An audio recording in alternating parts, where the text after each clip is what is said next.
سرورا شاہا کریمہ دستگیرہ شرفا حرمت روح پیمبر یک نظر کن سوئے ماں لی خمسۃ فی بہا حضر الوداع الحاتمہ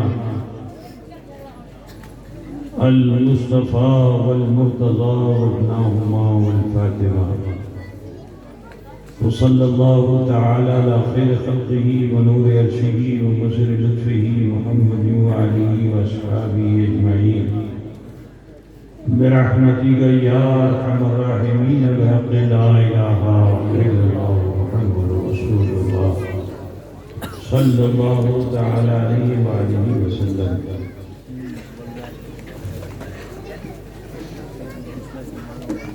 الحمد لله نحمده ونستعينه ونستغفره ونؤمن به ونتوكل عليه ونعوذ بالله من شرور أنفسنا ومن سيئات أعمالنا من يهده الله فلا مضل له ومن يضلله فلا هادي له ونشهد أن لا إله إلا الله وحده لا شريك له ونشهد أن سيدنا وطبيب قلوبنا وشفاء صدورنا محمدا المجتبى بالهدى ودين الحق أرسله. أما بعد أعوذ بالله من الشيطان الرجيم بسم الله الرحمن الرحيم. قد أفلح من زكاها صدق الله مولانا العظيم وبلغنا رسوله النبي الأمي الكريم ونحن على ذلك لمن الشاهدين والشاكرين والحمد لله رب العالمين. معزز احترام علماء ملت اسلامیہ شورائے اسلام مقیم جلسہ بزم ذکر غوثیہ میں شرکت فرمانے والے برادران اسلام سماعت فرمانے والی خواتین اسلام عزیز بچوں نوجوان ساتھیوں اصول سعادت و برکت کے لیے عقیدت اور خلوص کے ساتھ آئیے ہم اور آپ مل کر آقا نامدار مدنی تاجدار غریبوں کے غمخوار صاحب ابرار و اخیار سید عالم نور مجسم جناب محمد رسول اللہ صلی اللہ تعالی علیہ وآلہ وسلم کی بارگاہ بےکس پناہ میں جھوم کر ہدیے درود پاک پیش فرمانے. اللہم صلی علی سیدنا مولانا محمد وعلا آلہ سیدنا مولانا محمد وبارک وسلم صلاۃ و سلام علیک یا رسول اللہ. لائق مبارکباد ہیں اور آپ کی آج اس محلے کا کیا نام ہے؟ رسی ہے پیادہ پاڑا رسی کر. کیا پیادہ پاڑا رسی کر. پیادہ پاڑا بھی ہے اور رسی کر بھی ہے. تو بہرحال اس محلے میں جس بزرگ و احتشام سے بارگاہ غوثیت مآب میں خراج عقیدت پیش کی جا رہی ہے میرا دل کہتا ہے کہ سرکار غوث پاک نے آپ کی اس محفل کو قبول فرما لیا.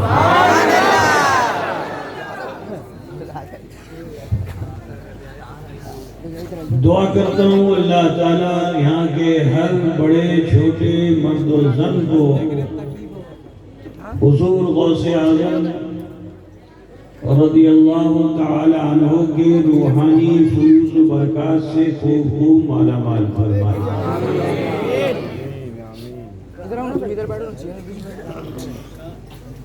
دعا تو ہو گئی، اب آپ سب سے معلوم کرنا چاہتا ہوں کیونکہ وقت بھی کافی ہو چکا ہے، آپ حضرات کچھ سننا چاہتے ہیں؟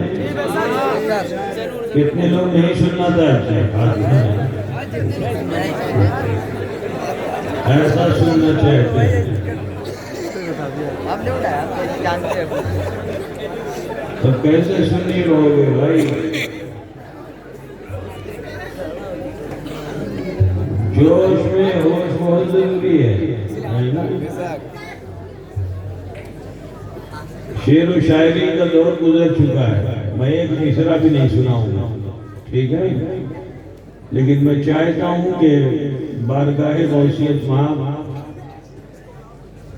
سے ہم اور آپ فیضیاب ہوں تو اس کے لیے ادب ملحوظ رکھیے، جتنی دیر بیٹھیے تھوڑا سا اپنے کو اخلاص کے ساتھ یوں سمجھ لیجئے کہ ہم کسی اور کے وہاں نہیں، سرکار غوث پاک کے وہاں بیٹھے ہوئے ہیں۔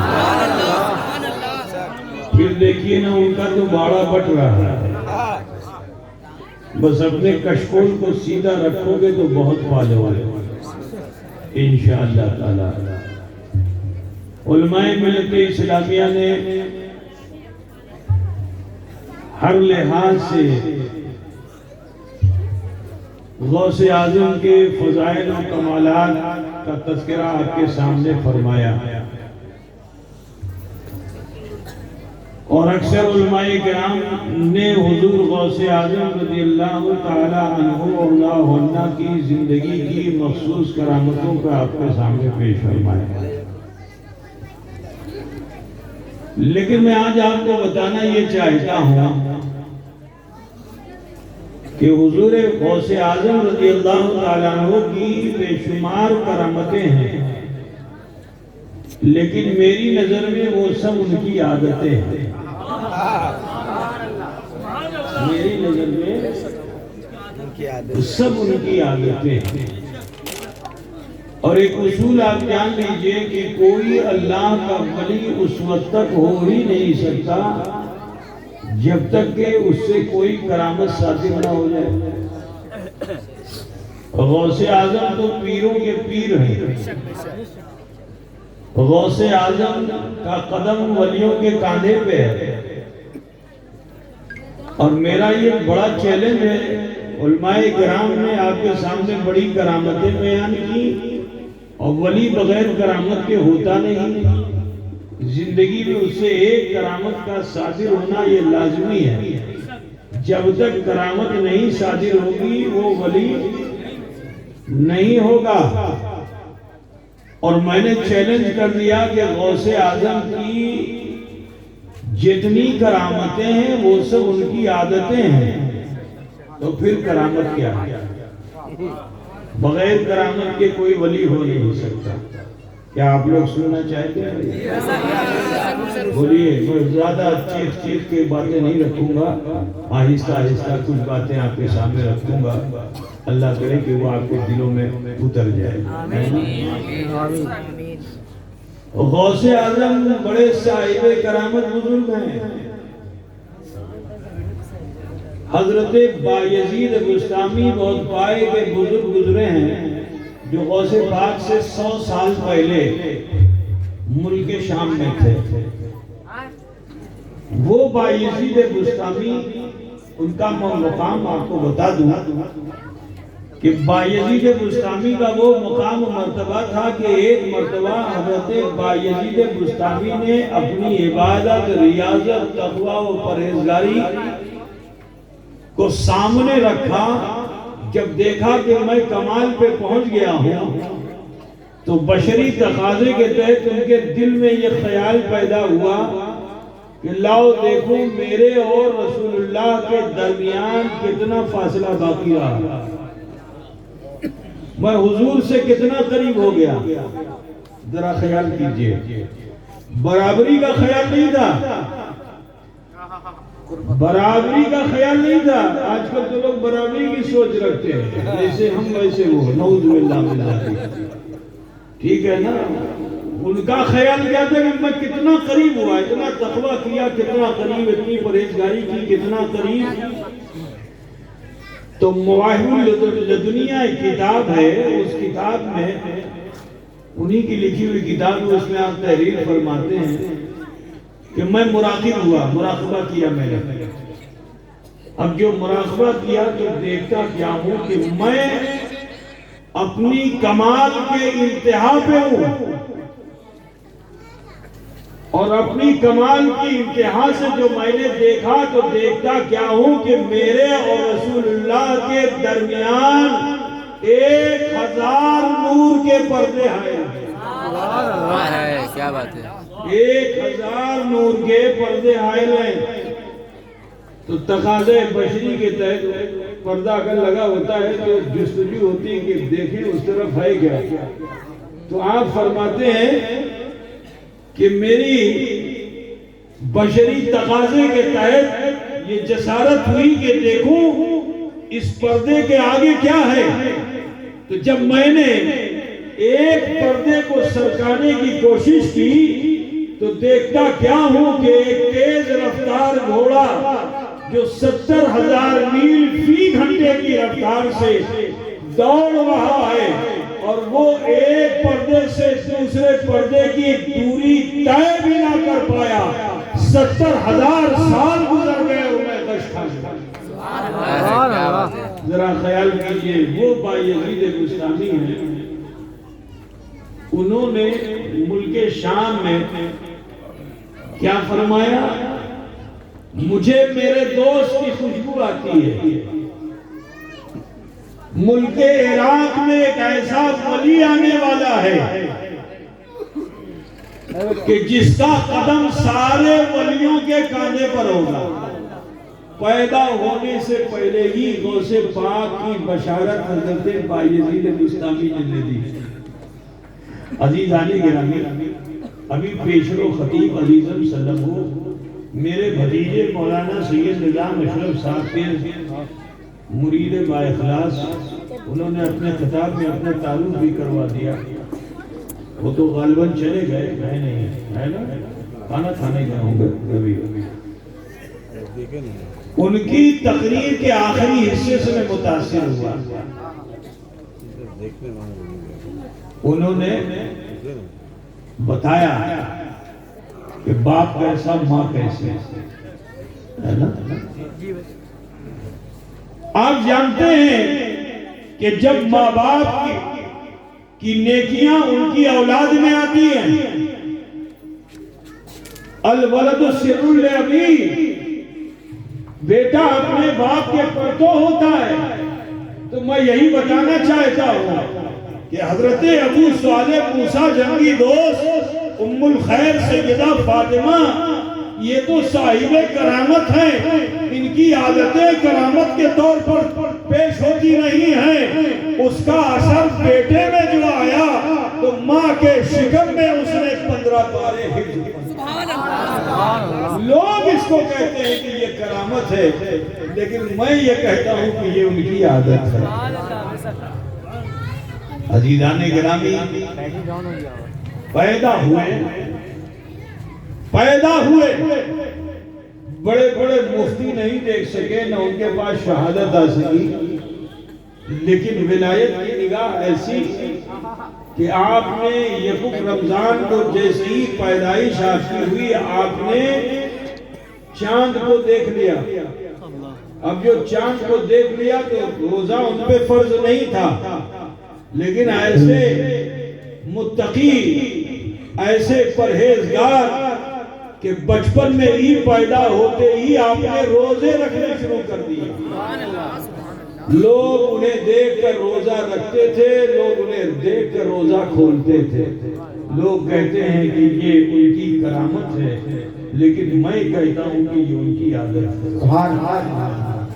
حضرت غوث پاک رضی اللہ تعالیٰ عنہ جب 4 سال 4 ماہ 4 دن کے ہوئے تو آپ کی جب بسم اللہ خوانی کرائی گئی تو استاد نے کہا پڑھو بسم اللہ الرحمن الرحیم. تو آپ فرماتے ہیں اعوذ باللہ من الشیطان الرجیم، بسم اللہ الرحمن الرحیم. الى آخرہی 15ویں پارے پر سبحان الذی اسریٰ بعبدہ لیلا من المسجد الحرام الى آخرہی پوری سورت پاک پڑھ ڈالی. لوگ کہتے ہیں کہ یہ کرامت ہے، لیکن میں کہتا ہوں کہ نہیں، یہ ان کی عادت ہے.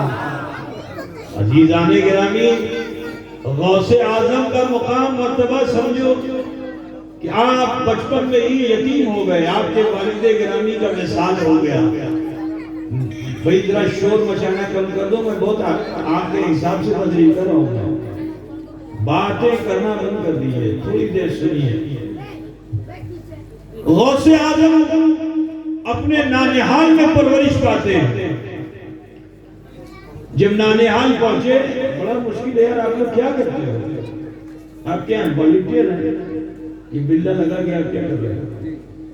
آپ کو زیادہ غور سے سننا چاہیے، نہ کہ آپ دوسروں کو، میں ہوں نا کام، یہ کام میں کر رہا ہوں، آپ کا کام میں کر رہا ہوں.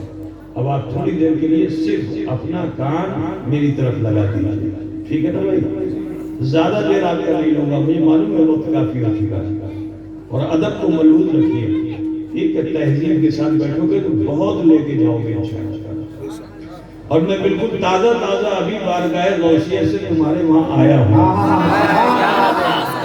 یہ بھی سن لو کہ میں گھر نہیں گیا ہوں، تمہارے وہاں گیا ہوں. سیدھا برداشت سے یہی آیا ہوں، ابھی گھر نہیں پہنچا ہوں.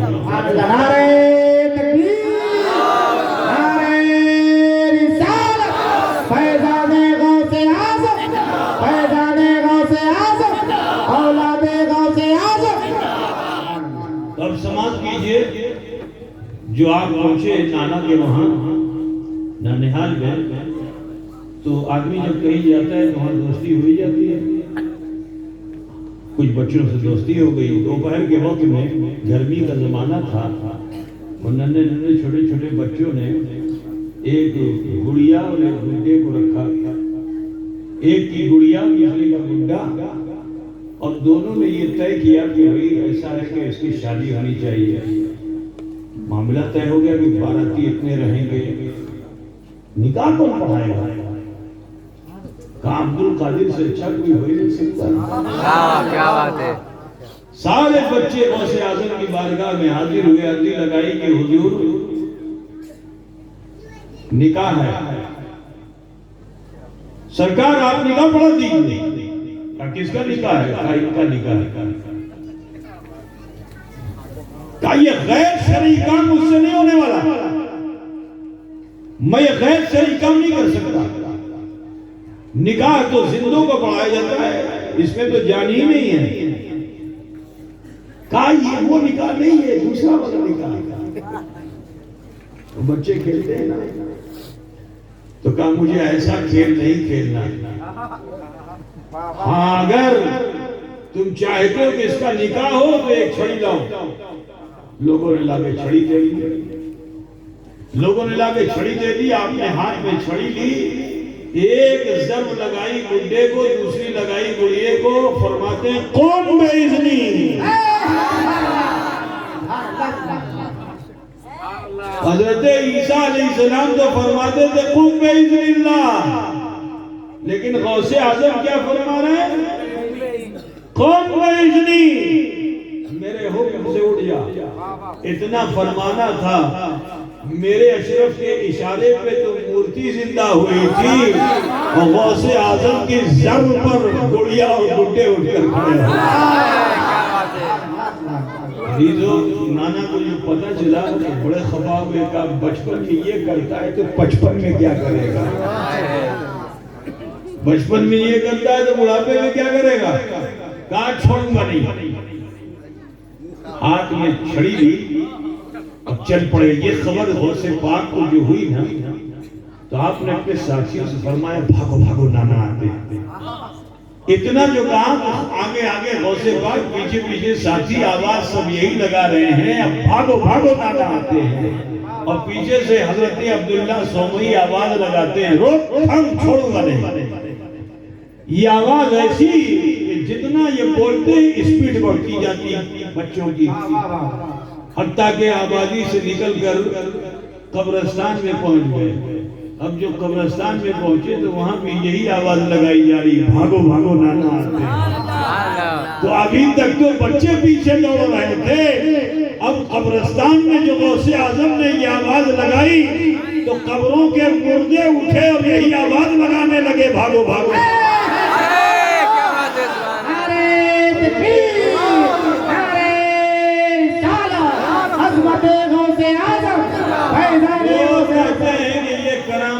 میں کہتا ہوں یہ ان کی عادت ہے۔ عزیزان گرامی، بے شمار ایسی کرامتیں جو بیان ہوتی ہیں اسے میں عادت کہتا ہوں۔ یہاں میں ایک بات بتانا چاہتا ہوں کہ 18 سال کی عمر میں جید عالم ہو کر کے آپ نے علم حاصل کرنے کا سفر کیا۔ یہ نہیں تھا کہ پڑھنے پڑھے نہیں جو پڑھنے جا رہے تھے، نہیں، متوحد عالم دین، لیکن علم کے ذوق نے انہیں ایران سے عراق کی طرف جانے پہ آمادہ کر دیا، کیونکہ بغداد اس وقت علم کا مرکز بنا ہوا تھا۔ جلیل القدر علماء وہاں موجود تھے۔ ماں سے اجازت دی کہ ماں مجھے بغداد جانا علم حاصل کرنے کے لیے۔ ذرا سوچو، جس ماں نے بچپن سے تربیت دی، کیا اس نے بچپن میں نہیں سکھایا ہوگا کہ بیٹا جھوٹ مت بولنا؟ بولو، سکھایا ہوگا کہ نہیں سکھایا ہوگا؟ لیکن جب 18 سال کی عمر میں غوث پاک نے سفر کا ارادہ کیا تو ماں نے اپنے بیٹے سے کیا فرمایا کہ بیٹا جھوٹ مت بولنا، کیونکہ ابھی تک تو ماں کے سائے عاطفت میں تھے، ماں کی تربیت میں تھے، ماں نے سچائی کا جام خوب پلایا، اچھی تربیت دی، لیکن اب تو ماں دور ہوگی، بیٹا دور ہوگا، تو ماں نے تعلیم کیا دی کہ بیٹا جھوٹ مت بولنا۔ آج کی مائیں بیٹوں کو تعلیم دیتی، بیٹا جھوٹ بولنا۔ دروازے میں اگر کوئی آ جائے تو ابا بھی کہتے ہیں جا کے کہہ دو کہ ابا نہیں ہے، تو بیٹا بھی آ کے وہی بولتا ہے کہ ابا کہہ رہے ہیں کہ ابا نہیں ہے۔ آج سمجھ رہے ہیں؟ ہاں، ابا کہہ رہے ہیں کہ ابا نہیں ہے، بچہ تو بچہ ہوتا ہے نا، تو جو پوچھتا ہے دروازے میں کھڑا ہوا آدمی ابا کہہ رہے ہیں کہ ابا نہیں ہے۔ عزیزان گرامی، وہ اتنا سچا ہوتا ہے بچہ، لیکن ماں باپ اسے جھوٹ بولنے کی عادت ڈالتے ہیں۔ مگر ذرا خیال کیجئے، 18 سال کے کڑیل جوان سے ماں کیا کہہ رہی ہے کہ بیٹا جھوٹ مت بولنا، کیونکہ ہر برائی کی ابتدا جھوٹ سے ہوتی ہے۔ ہر برائی کی ابتدا کس چیز سے ہوتی ہے؟ جھوٹ سے ہوتی ہے۔ اگر انسان جھوٹ بولنا چھوڑ دے تو پھر اس کے قریب برائی نہیں آ سکتی ہے۔ برادران ملت اسلامیہ، واقعہ یہ ہے کہ آپ نے سفر فرمایا، راستے میں قافلہ ڈاکوؤں کا آیا، اس نے سب کے مال کو لوٹا۔ آپ کے مال کے تعلق سے بھی تفتیش کی گئی، جب پوچھا جاتا تو آپ بتا دیتے کہ 40 روپیہ میرے پاس ہے۔ تلاش کیا جاتا، کچھ نہ پاتے۔ جب سارے قافلے کا مال جمع ہوا تو سردار نے پوچھا کہ کیا سب کے مال کو جمع کر لیا؟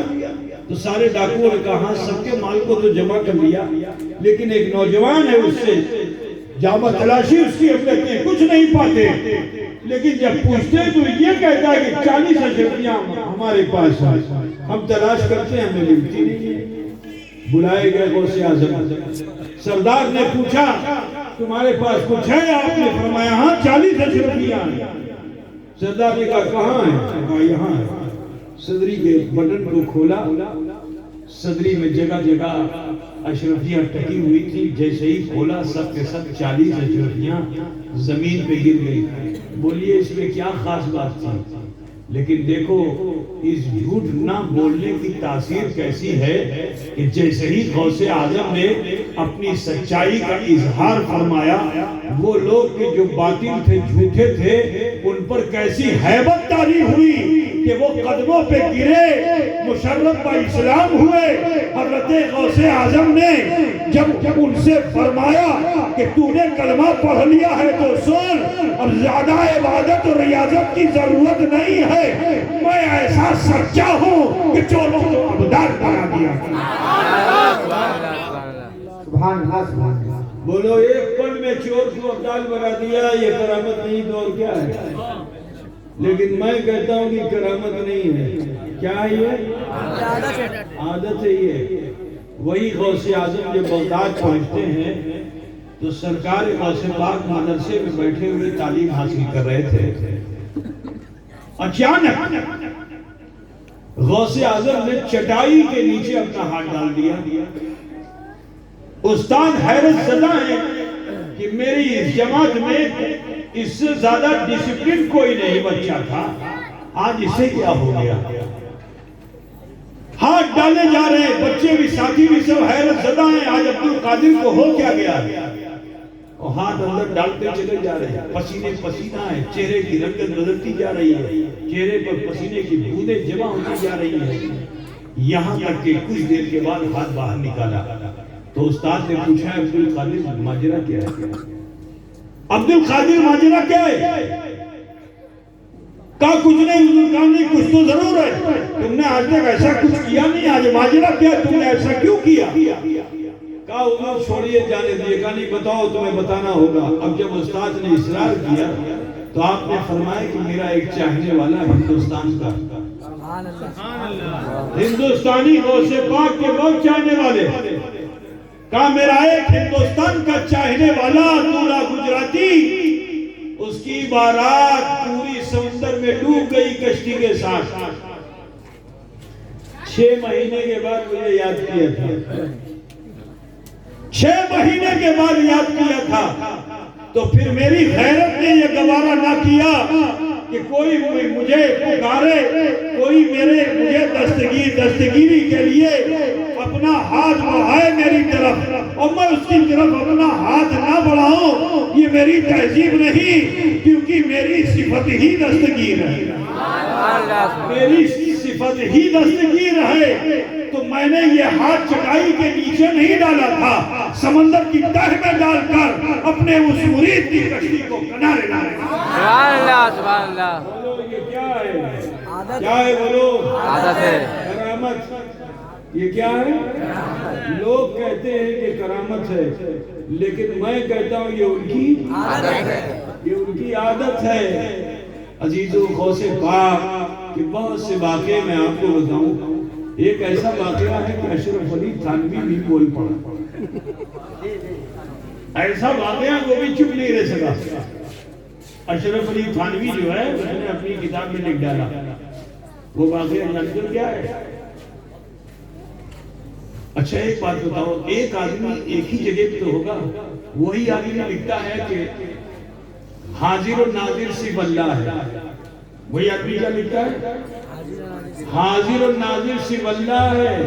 سنیوں نے کہا نہیں رسول اللہ بھی ہے، اس نے کہا نہیں صرف اللہ ہے، لیکن دیکھو حق سر چڑھ کے بولتا ہے، کہاں تو رسول کے حاضر و ناظر پر اختلاف کر رہا ہے اور خود ہی لکھ بھی رہا ہے اشرف علی تھانوی اپنی کتاب میں کہ عبدالقادر جیلانی جب بغداد پہنچے رمضان المبارک میں، لوگوں نے آپ کو دعوت دی، آپ اتنے خلیق تھے کہ کسی کی دعوت کا انکار نہیں کیا، آپ متصف بصفات مصطفیہ ہیں، جناب محمد رسول اللہ کی صفت پر آپ متصف ہیں۔ اے عزیزو، خلق میں عظیم مصطفیٰ تھے تو میرے غوث اعظم کا بھی اخلاق بڑا عظیم تھا۔ آپ کو دعوت 1-2 لوگوں نے نہیں 70 لوگوں نے دے دی۔ کتنے لوگوں نے؟ اور سب نے افطار کی دعوت دی۔ سب نے کس چیز کی دعوت دی؟ افطار کی دعوت۔ اچھا افطار کھانا تو آپ 1 گھنٹے کے بعد بھی کھاؤ گے، 2 گھنٹے کے بعد بھی کھاؤ گے، افطار ارے بولو نماز بعد میں پڑھو گے، پہلے افطار کرو گے، ہے نا؟ ارے بھئی مغرب کا وقت ہو گیا، قرآن میں کیا ہے کہ نماز کو وقت میں پڑھا جائے، ہے نا؟ ٹھیک، اور مغرب کی نماز کو وقت میں پڑھا جائے، لیکن اگر آپ روزے سے ہیں تو پہلے نماز پڑھیں گے، پہلے افطار کریں گے؟ زور سے بولو نا بھائی، پہلے کیا کریں گے؟ پہلے افطار کریں گے۔ افطار کی اتنی اہمیت ہے نا؟ اب وقت میں ہی افطار ہونا ہے، دیر ہو جائے تو کراہت ہے، ٹھیک ہے نا؟ اب ذرا سوچئے کہ 70 لوگوں نے دعوت دی تھی اور سیدنا غوث پاک نے سب کی دعوت کو قبول فرما لیا۔ اب جب مغرب کا وقت آیا تو کوئی ایک ہی تو مستفیض ہوتا، ارے کسی ایک ہی کے گھر تو جاتے، ایک ہی کے دسترخوان پہ تو کھاتے، لیکن میرے غوث پاک کو اللہ نے کیسی قدرت دی ہے، کیسی قدرت دی ہے کہ تنہا غوث اعظم اپنے جسم کے حصے تقسیم بھی نہیں فرماتے ہیں، لیکن کوئی ایسا دعوت دینے والا محروم بھی نہیں ہوتا ہے۔ سرکار غوث پاک ہر کسی کے دسترخوان۔ تو دیکھو حق سر چل کے بولتا ہے، یہ اشرف علی نے اپنی کتاب میں بھی لکھ رکھا ہے، بات سمجھے نا۔ تو جب آل نبی کے حاضر و ناظر کا یہ عالم ہے تو میرے نبی کے حاضر و ناظر کا عالم۔ برادران ملت اسلامیہ، یہ کیا ہے؟ جب سے بولو نا، یہ کیا ہے؟ لیکن میں کہتا ہوں یہ، میں کیا کہتا ہوں؟ یہ عادت ہے۔ غوث اعظم رضی اللہ تعالیٰ، دنیا میں کوئی تقدیر نہیں بدل سکتا، تقدیر کوئی بدل پائے گا؟ مقدر بدلنا محال ہے، لیکن میرا غوث وہ ہے جو تقدیریں بھی بدل دیا کرتا ہے، جو مقدر بھی بدل دیا کرتا ہے۔ سنو، حضرت حماد رضی اللہ تعالیٰ عنہ کی بارگاہ میں آپ معرفت کا جام پینے جاتے تھے روحانی غذا لینے کے لیے، بڑے پائے کے بزرگ تھے حضرت حماد رضی اللہ تعالیٰ عنہ۔ دن میں مدرسے میں رہتے، شام کو خانقاہ میں چلے جاتے، وہاں معرفت کا جام پیتے تھے۔ ایک دن جو گئے تو دیکھتے کیا کہ خانقاہ معلیٰ سے ایک شخص روتا ہوا نکل رہا ہے۔ آپ نے پوچھ لیا، بھیا تم کیوں رو رہے ہو؟ کیوں رو رہے ہو؟ کہا حضور جانے دیجئے، مجھے میرے حال پہ چھوڑ دیجئے۔ کہا نہیں بتا کیوں روتا ہے؟ پیٹھ پہ ہاتھ پھیرا تسلی کا۔ تو اس نے پھر عرض کیا کہ حضور میں نے اپنی ساری دولت کا مال خرید لیا ہے، اونٹوں پہ لاد لیا ہے، ملک شام جانا چاہتا ہوں بازار میں مال بیچنے کے لیے۔